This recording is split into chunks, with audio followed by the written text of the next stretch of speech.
সিলেট টাইটান্সের সব প্লেয়ার আজকে একসাথে, যেমন বিদেশি প্লেয়ার, দেশি প্লেয়ার সবাই আজকে একসাথে। আর আজকের ম্যাচটা হারতে হয়েছে আমার মনে হলো মিরাজের কারণে। গতকালকেও ম্যাচটা হারছে মিরাজের কারণে, আজকেও ম্যাচটা হারছে মিরাজের কারণে। মিরাজের অহংকার বেশি। আমরা কয়েকজন মানুষে ডাকিছি, ভাই একটা সেলফি একটা ভিডিও, বক্সরের বা ভিডিও চাইছেন না মিরাজে। বাংলাদেশের শুধুমাত্র খালি প্লেয়ার অফলোর দোষ নয়, যদি ভালো একটা কোচ অথবা মালিকে ভালো ভালো প্লেয়ার চাই আনতে। আমরা সিলেটি মানুষের তো টাকার অভাব নাই, যেদিন টাকা আনতে টাকার অভাবে তো বাংলাদেশের প্লেয়ার গিলানো আমি বাইনানি। ও দেখুন আজকে কোন ইয়ে হয়েছেন, আজকেও ফেল, কালকেও ফেল। সিলেটও কোয়ালিফাইলেও ওইব কি কিতা আল্লাহ দিলেন, কোয়ালিফাইলেও দিতে পারতাম না, কোয়ালিফাইলেও করতে পারতাম না ভাই। এই যে অসুবিধা বাংলাদেশ সিলেট দেখা দিছে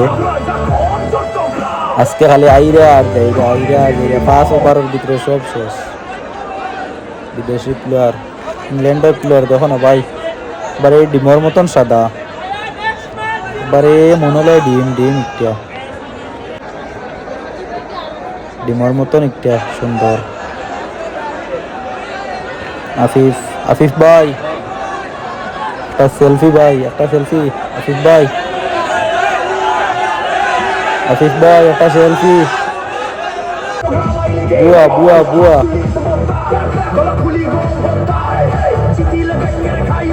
সিলেটের কোন অসুবিধা, যাইরা আর আইরা, যাইরা আর আইরা। সবচেয়ে সুন্দর মাঠ সিলেটের স্টেডিয়াম। সিলেটের স্টেডিয়ামে যত দর্শক হল তখন আর মিরপুর স্টেডিয়াম হোক আর চট্টগ্রামের স্টেডিয়াম হোক, এটা মানুষ দেখা যায় না। সবচেয়ে বেশি মানুষ দেখা যায় সিলেটের স্টেডিয়ামের ভিতরে।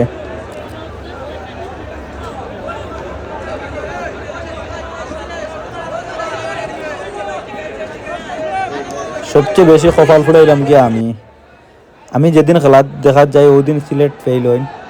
আমার কপাল ফুড়া না সিলেটের প্লেয়ারের কপাল ফুড়া, আল্লাহ মাহবুব জানে কার কপাল ফুড়া সবচেয়ে বেশি জানতাম না।